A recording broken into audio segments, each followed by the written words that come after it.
தோசை எல்லாருக்குமே விருப்பமான உணவு. மசால் தோசை, நைஸ் தோசை, கல் தோசை, வெங்காய தோசை, முட்டை தோசை, பொடி தோசைன்னு தோசையோட வெரைட்டிய அடுக்கிட்டே போகலாம். குழந்தைங்களுக்கு ஊட்டுறதுக்காக அம்மாக்கள் நிலா, ஸ்டார்னு நிறைய ஷேப்கள்ல தோசைகள் சுட்டு தரதும் உண்டு. தோசை 5ஆம் நூற்றாண்டுல உருவானதா கூறப்படுது. கர்நாடகாவோட உடுப்பில அரிசிய ஆல்கஹாலோட மிக்ஸ் பண்ணி ஒரு உணவை தயாரிக்க ட்ரை பண்ணிருக்காங்க. அப்போ அது ஒர்க் அவுட் ஆகாததால அதை சூடா இருக்க கல்லு மேல ஒருத்தர் ஊத்தி இருக்காரு.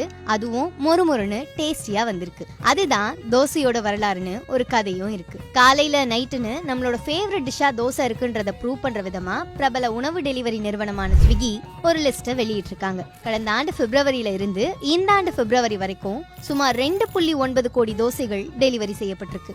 ஒரு நிமிஷத்துக்கு 122 தோசைகள் டெலிவரி பண்ணிருக்காங்க. டெல்லி, மும்பை, கொல்கத்தாவை விட 2 மடங்கு அதிகமா பெங்களூரு வாசிகள் தான் தோசையை ஆர்டர் பண்ணிருக்காங்க. ராஞ்சி, கோயம்புத்தூர், புனே, போபால் உள்ளிட்ட இடங்கள்ல அதிகமாக ஆர்டர் செய்யப்பட்ட உணவு தோசை தானா.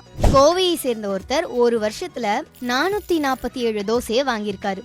Ramzan, 50 over world cup, IPL போன்ற விசேஷமான நாட்கள்ல அதிகமா ஆர்டர் செய்யப்பட்ட உணவுகள் பட்டியல்ல தோசை 2வது இடம் பிடிச்சிருக்கு. நவராத்திரி டைம்ல அதிகம் ஆர்டர் செய்யப்பட்ட சைவ உணவு தோசை தானா.